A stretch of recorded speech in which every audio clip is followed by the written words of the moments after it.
શ્રીમદ ભગવદ ગીતા અધ્યાય 3 શ્લોક 6 કર્મેન્દ્રિયાણી સંયમ્ય આસ્તે મનસા સ્મરન ઇન્દ્રિયાર્થાન્વિમૂઢાત્મા મિથ્યાચાર સૌચ્યતે। જે પોતાની કર્મેન્દ્રિયોને વશમાં રાખે છે અને મનમાં ઇન્દ્રિયોના વિષયોનું ચિક્કાર કરતો રહે છે, તેની સંદેહ પોતાને છેતરે છે અને તે દંભી કહેવાય છે। સંન્યાસ જીવનના પ્રલોભનોથી આકર્ષિત થઈને પ્રાય લોકો પોતાના કર્તવ્યનો પરિત્યાગ કરી દે છે, પરંતુ પશ્ચાત તેમને સમજાય છે કે તેમના વૈરાગ્યમાં સાંસારિક વિષયભોગોથી માનસિક અને બૌદ્ધિક વિરક્તિનો સમાન પ્રમાણમાં સમન્વય જ થયો નથી। પરિણામે એક પાખંડી પરિસ્થિતિનું નિર્માણ થાય છે, જેમાં વ્યક્તિ બાહ્ય રીતે અધ્યાત્મવાદી હોવાનો દેખાવ કરે છે અને આંતરિક રીતે અધમ મનોભાવો સાથે નિકૃષ્ટ ઉદ્દેશ્ય માટે જીવન નિર્વાહ કરે છે। તેથી પાખંડી સંન્યાસીની જેમ જીવવા કરતાં કર્મયોગીની જેમ સંસારના સંઘર્ષોનો સામનો કરવો ઉચિત છે। અકાળે સંન્યાસ લઈને જીવનની સમસ્યાઓથી દૂર ભાગવું એ આત્માના ઉત્થાન માટેની યાત્રા માટેનો પ્રગતિકારક માર્ગ નથી। સંત કબીર કટાક્ષમાં કહે છે, મનના રંગાએ હો રંગાએ યોગી કપડા, જટવા બઢાએ યોગી દુનિયા રમોલે, દઢિયા બઢાએ યોગી બની ગયેલે બકરા।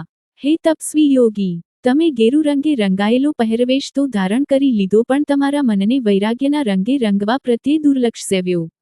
તમે લાંબી જટાઓ વધારી અને શરીર પર ભસ્મ ચોળી વિરક્તિના પ્રતીક તરીકે, પરંતુ આંતરિક ભક્તિ વિના બાહ્ય રીતે વધારેલી દાઢી તમને કેવળ બકરાની પ્રતિકૃતિ બનાવી દે છે।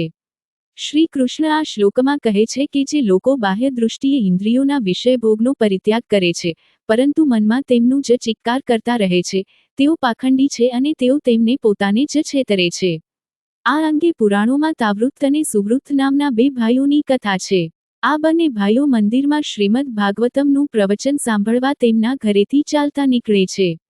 રસ્તામાં ખૂબ મુશળધાર વરસાદ શરૂ થયો, તેથી તેઓ સમીપના મકાનમાં આશ્રય લેવા માટે દોડી ગયા। જ્યારે તેમને ખબર પડી કે તેઓ વેશ્યાગૃહમાં આવી ગયા છે, જ્યાં તિરસ્કૃત સ્ત્રીઓ તેમના મહેમાનોના મનોરંજન માટે નૃત્ય કરી રહી હતી, તો તેઓ હેબતાઈ ગયા। તાવૃત મોટો ભાઈ વ્યાકુળ થઈ ગયો અને વરસાદમાં બહાર આવીને ભીંજાતો મંદિર તરફ જવા લાગ્યો। સુવૃતને વરસાદમાં ભીંજાવા કરતાં ત્યાં જ બેઠા રહેવામાં કોઈ અનુચિતતા ન લાગી। તાવૃત મંદિર પહોંચી ગયો અને પ્રવચન સાંભળવા બેસી ગયો, પરંતુ મનથી તે પસ્તાવો કરવા લાગ્યો, આ કેટલું નીરસ છે!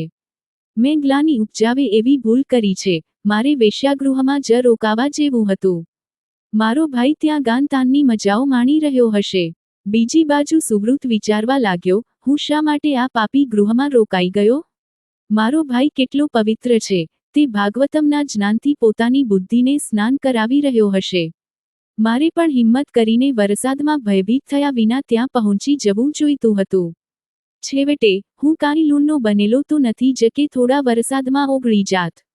જ્યારે વરસાદ બંધ થયો ત્યારે બંને એકબીજાની દિશા તરફ ચાલવા લાગ્યા। જે ક્ષણે તેઓ મળ્યા ત્યાં જ તેમના પર વીજળી ત્રાટકી અને બંને તે જ સ્થળે મૃત્યુ પામ્યા। યમદૂતો, મૃત્યુના દેવના દાસો, તાવૃતને નર્કમાં લઈ જવા આવ્યા। તાવૃતે ફરિયાદ કરી કે, મને લાગે છે કે તમારી ભૂલ થઈ છે। હું તાવૃત છું। થોડા સમય પૂર્વે જે વેશ્યાગૃહમાં બેઠો હતો, તે મારો ભાઈ હતો। તમારે તેને નર્કમાં લઈ જવો જોઈએ। યમદૂતોએ ઉત્તર આપ્યો, અમે કોઈ ભૂલ નથી કરી। તે વર્ષાથી બચવા ત્યાં બેઠો હતો, પરંતુ મનથી તે ભાગવતમના પ્રવચનમાં આવવા ઝંખતો હતો।